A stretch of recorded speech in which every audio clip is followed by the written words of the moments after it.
Tomotherapy versus conventional LINACs. Tumors are in or around healthy tissue. Conventional LINAC systems have limited flexibility in irradiating the tumor while avoiding healthy tissue, using various techniques to modify a rectangular radiation field in order to avoid critical structures. Many times a tumor cannot be treated to its prescription dose without opening the field and bringing critical structures into the path of the beam. Various configurations can be used in an effort to treat the tumor and avoid normal tissue within the target region, as well as normal tissue adjacent to the target region. Limitations in how fields can be shaped result in an inhomogeneous dose to the target and unwanted dose to critical structures.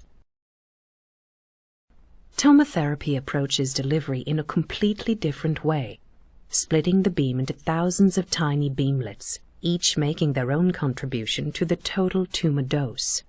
Using many 360-degree revolutions round the body in a helical pattern creates the opportunity to treat the tumor and avoid healthy tissues even in the most complex of cases.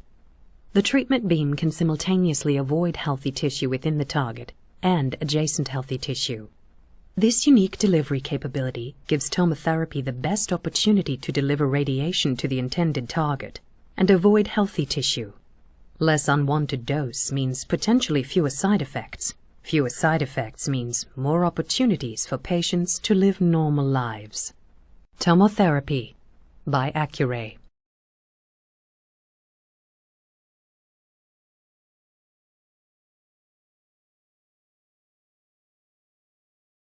Hai Sobat Baper sekalian, kita jumpa lagi di episode ke-27 dengan topik kanker pada pita suara.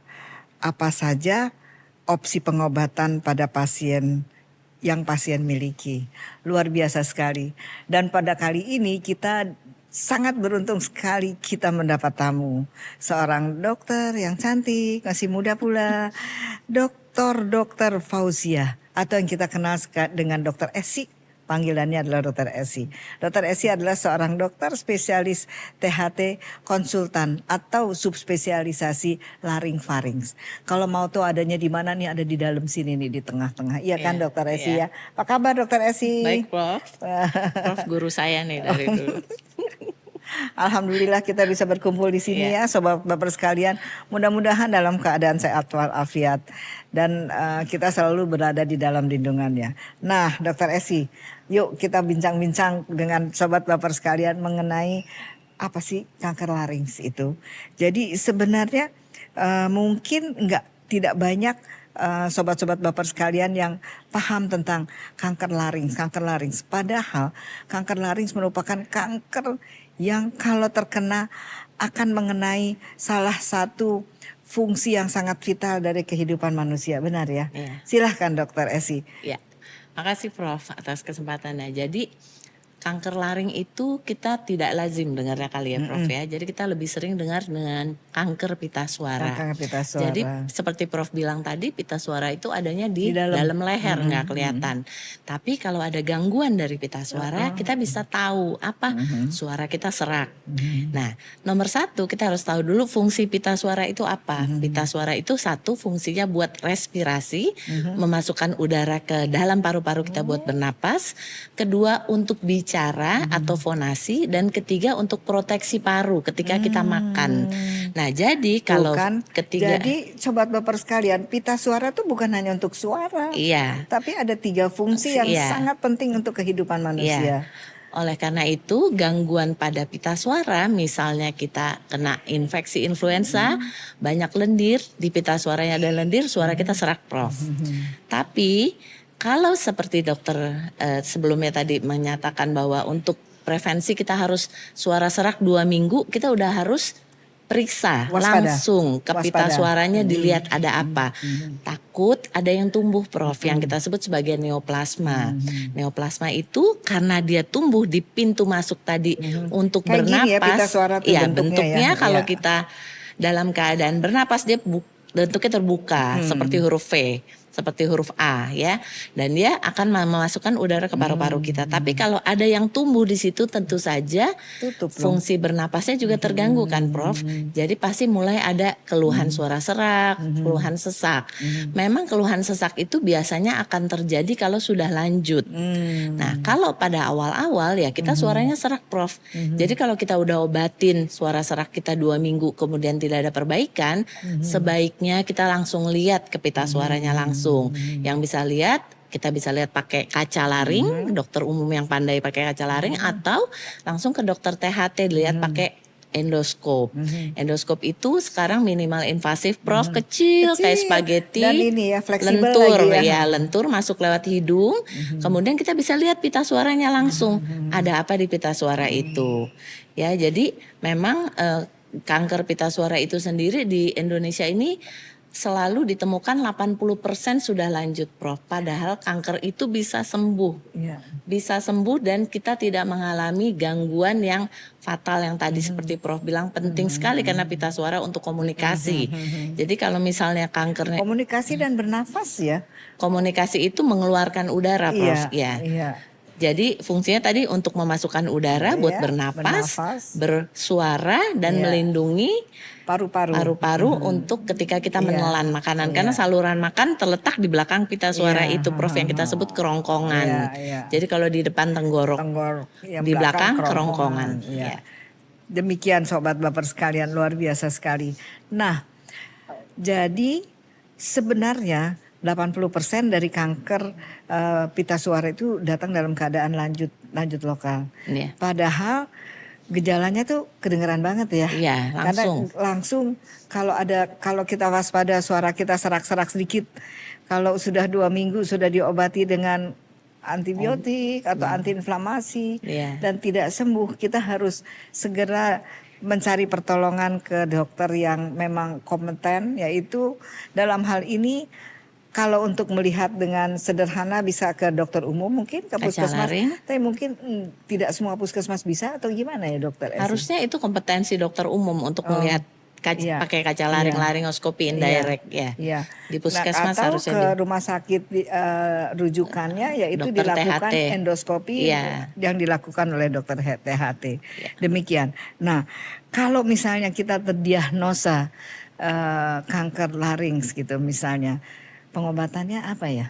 Nah, seperti kita tahu yang Tergantung namanya gedenya kali ya, iya. besarnya ya. Cancer itu kan kita tahu, Prof, suatu tumbuh sesuatu daging yang tumbuh yang tidak terkontrol. Nah, yang daging yang tumbuh ini kita bisa bedakan dulu yang yang tidak ganas dan ganas. ganas, Kalau ya. kanker laring ya ini pasti Ya, ganas ya, ganas, Prof ya. ya. Nah, si kanker ini akan terus tumbuh tanpa berhenti. Jadi tentu saja akan semakin terus besar. Karena dia tempatnya di pita suara yang tadi fungsinya buat bernapas, kalau dia semakin besar tentu saja akan menyumbat jalan napas, Prof. Gejalanya sesek, tapi itu yang 80%, Prof. Tapi kalau yang serak yang udah ketahuan dan kita udah terdiagnosis bahwa dia kanker pita suara, yang diagnosis pastinya memang tentu daging itu harus kita ambil dan kita periksa ke patologi anatomi. Kalau udah tegak, kalau masih fase stadium yang awal, Prof, kanker bisa kita bedakan stadium 1, 2, 3, 4. Stadium 1, 2 kita anggap masih stadium dini ya, Prof ya. Yang 3, 4 yang udah advance atau sudah lanjut. Ini kita bisa sinar, Prof ya, ahlinya di sini ya. Dan hasil tata laksana sinar dengan operasi. Dengan biopsi sebelumnya tentunya. Ya. Tentu saja sekarang itu keberhasilannya sama, tinggi Prof. sekali, ya. Artinya gini, kalau kita mau preservasi suara kita mau pertahankan suara kita bisa lakukan operasi microsurgery atau Langsung radiasi, ya. Kita bisa pilih salah satu. Dan hasilnya cukup bagus, Di atas cukup 90% baik. ya. Iya, baik sekali. Dan suaranya Tetap terlindungi. Dia tetap bisa bersuara dengan cukup baik ya, kualitasnya mungkin sedikit menurun tapi dia tetap bisa berkomunikasi dengan baik gitu, Prof. Kecuali kalau udah lanjut ya. Kalau udah Kalau keluar udah dari pita suara masuk ke atas atau ke bawah. Iya. Nah, itu gimana tuh? Stadium Dr. lanjut Esi? itu kan, Prof. Nomor 1 dia sesak napas dulu kan, Prof. Iya. Dia pasti akan datang dengan keluhan sesak napas. Biasanya di lubang. Nah, kita harus bikin lubang bypass sementara. Saya selalu bilang sama pasien, tracheostomy atau lubang yang kita buat di depan ini adalah seperti kacamata. Karena kita nggak bisa ngelihat, kita pakai kacamata. Karena kita nggak bisa napas, kita pakai alat bantu kanul tracheostomy ini. Dan kanul tracheostomy ini kalau misalnya kita bisa lakukan operasi dengan tetap mempertahankan laring, misalnya kita masih bisa selamatkan sebagian laringnya, Prof. Jadi misalnya kita operasi hanya sebagian, tidak total, belum total, dia tetap bisa bernapas lewat hidung. Dan ini bisa ditutup. Kemudian, tapi kalau dia sudah lanjut sekali, udah menyebar terpaksa kemana-mana, ini menetap. Kita langsung jahit traheanya ke kulit yang kita sebut sebagai stoma permanen. Dan tentu saja orangnya udah nggak bisa bersuara karena laringnya sudah diangkat. Sekarang sudah banyak sekali, Prof, alternatif lain untuk membuat pasien bisa berbicara. Salah satunya pakai alat elektrolaring yang seperti suara Darth Vader di Star Wars, nadanya datar, atau kita pakai puncture, Prof. Jadi kita bikin lubang antara trachea dan esofagus. Jadi kita pakai suara esofagus yang diajarkan dulu sama Dokter Marlinda, dia bawa teknik itu, diajarkan ke kami. Jadi kita pasang protese kecil ditanamkan di antara trachea dan esofagus. Suaranya lebih manusiawi, tapi memang harus diganti kalau dia bentuknya udah tidak bagus lagi. Dan seperti tadi saya bilang, kanker larynx ini atau pita suara ini kalau dia membesar, dia nggak hanya mengganggu jalan napas, nggak ganggu suara, dia juga ganggu menelan, Prof.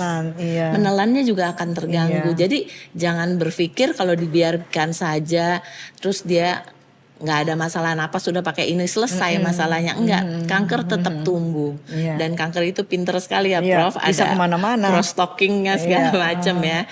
Jadinya dia akan tumbuh ke belakang dan pasien jadi nggak bisa makan gitu. Dan itu akan jadi masalah besar sekali, nggak bisa bicara, nggak bisa makan, nggak bisa bernapas.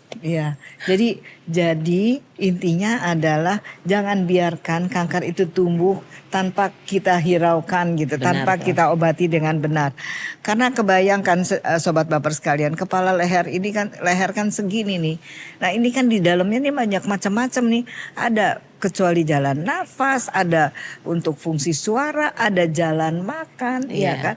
Ada tiroid pula, ada arteri-arteri besar. Ada pembuluh darah besar di sini yang menghubungkan tubuh dengan kepala. Jadi jangan terlalu mengabaikan kalau ada gangguan. Sederhana loh, gangguan perubahan suara ya. Ada perubahan suara, kalau di atas 2 minggu sudah diobati tidak membaik, cepat periksakan diri.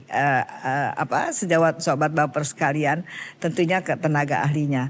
Nah, jadi intinya pengobatan itu merupakan suatu kombinasi ya. Ada operasinya, ada radiasinya, kemudian bahkan ada kemo, ada sistemik terapi yang seringkali juga diberikan atau bersamaan, atau yaitu bersamaan simultan atau secara serial ya. Operasi dulu, radiasi dan kemo, atau terbalik dan sebagainya.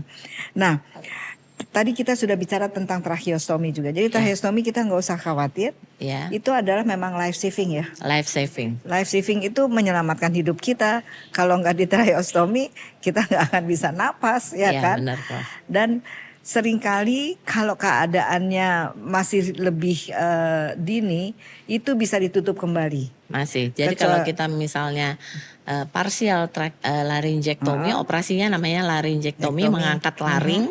Tomi terus berarti diambil ya. Jadi kalau kita hanya mengangkat sebagian, kita masih bisa mempertahankan patensi jalan napas ke rongga hidung. Jadi pasiennya masih bisa bicara, masih bisa bernapas, dan tracheostominya lubangnya bisa ditutup.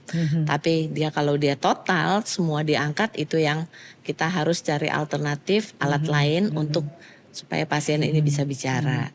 Baik, kita sudah bicara semua nih mengenai hampir semua tentang kanker pita suara atau bahasa kedokternya larynx ya kan. Dari mulai ada pencegahannya nggak sih sebenarnya? Kita belum tadi lompat nih, kita belum bicara tentang pencegahan. Iya, pencegahannya sebenarnya sama. Penyebab kanker laring itu selalu multifaktorial, tapi yang pasti yang kita sudah tahu merokok dan alkohol itu mempunyai Iya. resiko 20 sampai 40 kali. Iya. Untuk kenapa? Karena rokok asap yang kita hisap itu semua ngelewatin pita suara, ngelewatin paru. Jadi memang kita udah tahu ya Prof, di rokoknya udah ada tulisan Udah ya, tulisan, menyebabkan iya. cancer Iya, gitu. iya. Tapi 20 untuk merokok, dan kalau dia minum alkohol lagi jadi 40 kali resikonya Prof. betul. Ya tentu saja kita juga harus menjaga kesehatan paparan asam lambung juga ada beberapa asam faktor lambung juga yang banyak ya. bilang, tapi tidak terlalu besar Prof. Tapi ada beberapa faktor yang tapi kita tahu ya ini multifaktorial, nggak cuma gara-gara asam lambung terus Iya. jadi sealaris atau gara-gara merokok jadi sealaris, faktornya banyak sekali Iya. Prof. Jadi sama juga dengan penyebab kanker lainnya, Lainnya, yang ya. cerdik itu juga Harus harus diterapkan. diterapkan, Cek ya. kesehatan secara rutin, nyahkan asap rokok, rajin olahraga, diet seimbang, istirahat cukup dan Dan kelola kelola stres. stres. Nah, barangkali Dokter Esi ada tips buat para sobat baper sekalian mengenai kanker pita suara ini, Ya. apa yang harus diwaspadai, dan kalau terkena apakah memang harus takut untuk berobat karena takut hilang suaranya atau takut pakai lobang? Silahkan Ya. Dokter Esi. Jadi untuk kanker pita suara ini adalah kanker yang bisa sembuh ya, dan kecacatannya juga bisa dicegah kalau kita bisa temukan dalam keadaan dini. Keadaan dini itu kapan? Kalau kita suaranya serak. Jadi kalau 2 minggu di terapi suara serak kita masih ada, kita harus lihat ke pita suaranya langsung. Ada apa? Ada apa? Kalau ada benjolan gak usah takut dulu. Masih mungkin jinak, masih mungkin ganas. Yang pasti harus Obati sesegera mungkin untuk mencegah kecacatan tadi, gangguan ketiga organ bernapas, organ bicara, dan jangan lupa organ menelan. Iya. Iya. Karena hidup kita semua sekarang kuliner ya Prof. Iya. Kalau nggak makan lagi lewat sini, harus lewat perut. Ya, udah nggak Jadi nikmat tidak nyaman lagi ya. Ya.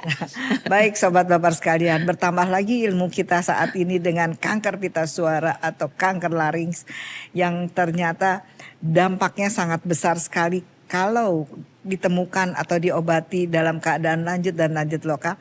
Akan tetapi sebenarnya sangat sederhana bahwa deteksi dininya hanya dengan mendengarkan suara.